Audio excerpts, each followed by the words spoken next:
आज का टॉपिक है कोऑर्डिनेशन कंपाउंड।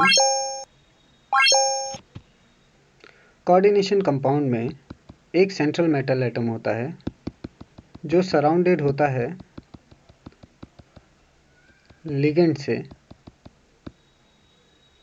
यह है लिगेंड, यह है metal, central metal atom. Ligand Lewis base होता है ज़्यादा करके, मेटल लेविस एसिड होता है। यह है कोऑर्डिनेशन स्फीयर। चलिए इसका एक एग्जांपल ले लेंगे।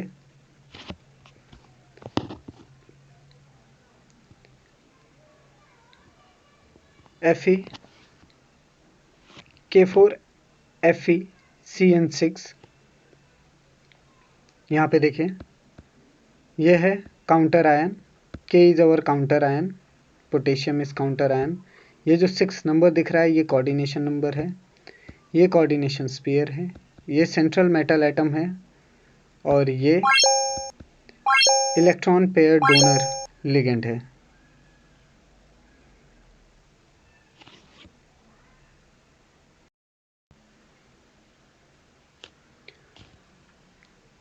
एडिशन कंपाउंड 2 टाइप के होते हैं, double salt and coordination compound.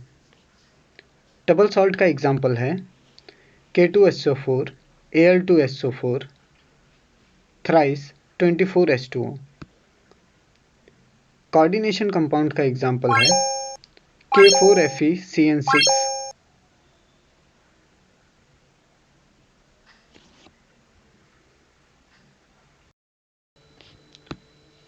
Double salt exist only in solid state and dissociate into their constituent ion in aqueous solution।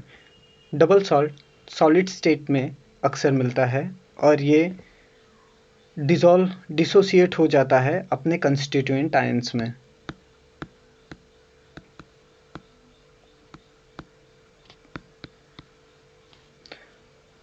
Coordination compound exist in solids as well as in aqueous and non aqueous state. Coordination compound exist होता है solid और aqueous या non aqueous के form में भी।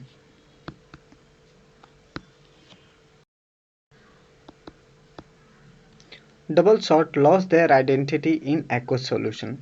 Double salt घुलने के बाद अपनी आइडेंटिटी को लॉस कर देता है। Coordination compound they do not lose their identity in aqueous solution।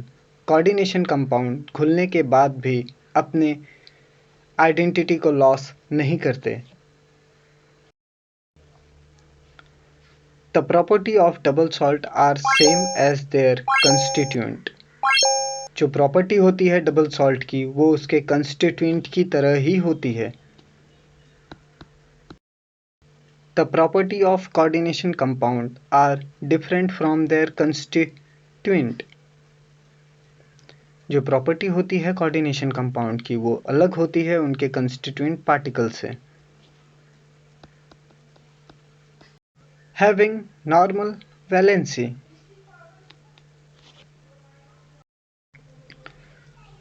Coordination compound having two valencies.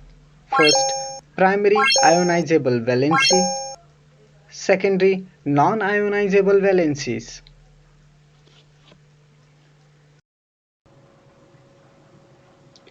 Type of ligand, monodentate neutral ligand।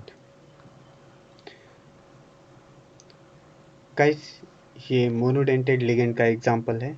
ये न्यूट्रल लिगेंड्स हैं जैसे aqua H2O aqua, NH3 amine, CO carbonyl, NO nitrosyl, NH2CH3 methylene amine, pyridine, NCH3 thrice trimethyl amine, CS थायोकार्बोनाइल, NS थायोनाइट्रोसिल।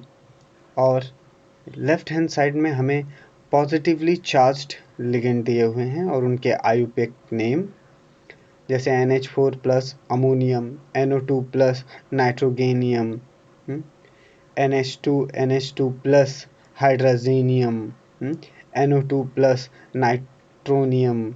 Guys जितने भी positively charged ligands हैं उनके name के पीछे IUM लगेगा, जैसे अमोनिया का अमोनियम हो जाएगा। Similarly for others.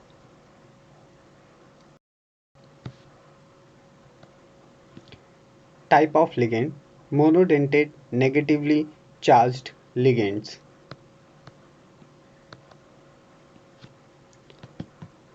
Negatively charge ligands and उनके IUPAC नेम F- फ्लोरिडो। जितने भी नेगेटिवली चार्ज लिगेंड्स हैं उनके सब के नाम के पीछे O लगाना है, जैसे फ्लोराइड का फ्लोरिडो, ब्रोमाइड का bromido, chlorido, iodo, oxo, hydroxo, cyano, isocyano, peroxy, imido, amido, hydroxyamido, thiocyanato, isothiocyanato, acetato, sulphato.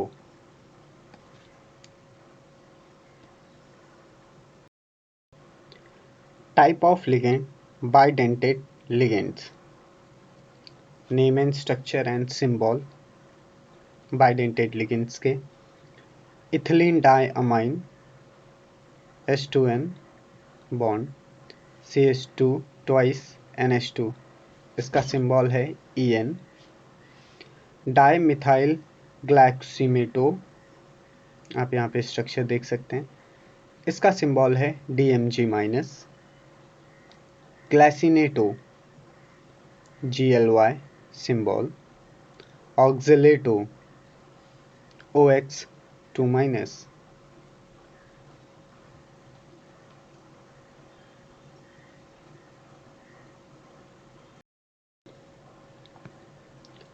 Type of ligand, ambidentate ligand. Ambidentate ligand which can ligated through two different atoms। एक ही ligand में दो donor atom होंगे। Eight ए time दोनों में से कोई एक ही atom electron pair को लिगेंड मेटल के साथ शेयर करेगा। ऐसे लिगेंड्स को हम एम्बिडेंटेड लिगेंड कहते हैं।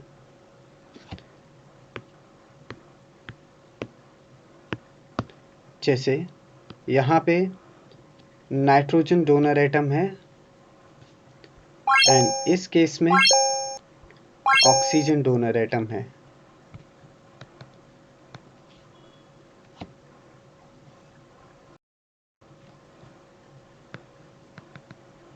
Type of ligand, bridging ligands। Bridging ligands, ligand which donate electrons to two different complex pair। ऐसे लिगेंड जो दो कॉम्प्लेक्स पेयर के बीच में ब्रिज का काम करते हैं उन्हें हम ब्रिजिंग लिगेंड्स कहते हैं। यहाँ पे उनके एग्जाम्पल है OH-, F-, NH2-, SO4 2-। They are the bridging ligand. Example देखिए, जैसे यहाँ पे ये OH group as a bridging ligand काम कर रहा है।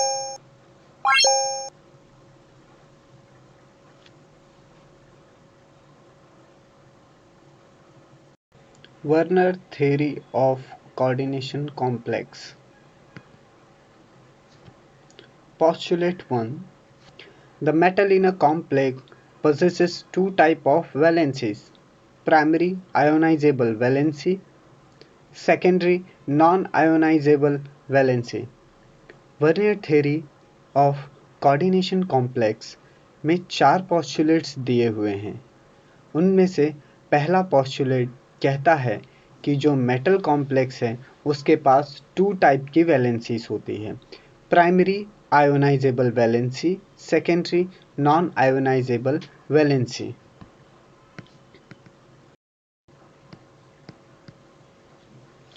Second postulate, the ionizable sphere consists of entities which satisfy the primary valency। Primary valency generally satisfied by anions। Second postulate कहता है कि जो आयोनाइजेबल स्पीयर है वो ऐसे एंटिटीज को कंसिस्ट करेगा जो उसके प्राइमरी वैलेंसी को सेटिस्फाई कर दे। प्राइमरी वैलेंसी को जनरली सेटिस्फाई किया जाता है अनायंस की मदद से। Third postulate, the secondary coordination sphere consists of entities which satisfy the secondary valency and non-ionizable valencies. Third postulate कहता है कि जो सेकेंडरी कोऑर्डिनेशन स्फीयर है उसके पास ऐसे एंटिटीज होंगे जो सेकेंडरी वैलेंसी और नॉन आयोनाइजेबल वैलेंसी को सेटिस्फाई कर दे। The secondary valency is satisfied by either anions or neutral ligands. जो secondary valency है उसे anions या neutral ligand की मदद से satisfy किया जाता है। Number of secondary valency is equal to the coordination number. जितने number of secondary valency होगी उतना ही number of coordination number होगा।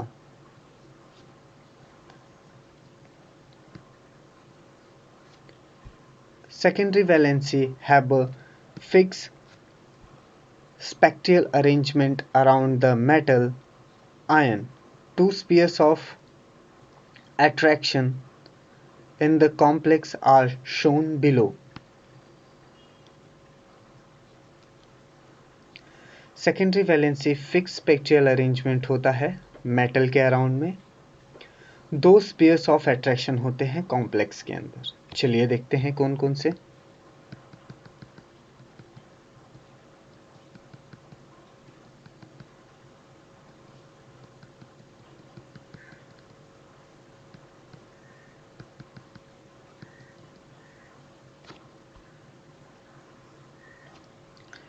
ये है कॉम्प्लेक्स कोऑर्डिनेशन कॉम्प्लेक्स। आप देख सकते हैं कोबाल्ट 6 अमोनिया से सराउंडेड है और काउंटर आयन में यानी आयोनाइजेशन स्पीयर पे 3 क्लोरीन ग्रुप हैं। तो CONH6 3 6 टाइम्स ये कोऑर्डिनेशन के सेकेंडरी स्पीयर्स में आते हैं। यहाँ पे NH3 सेकेंडरी स्पीयर्स को सेटिस्फाई कर रहा है। प्राइमरी स्पीयर में Cl3 है, ये एक आयोनाइजेबल स्पीयर में है।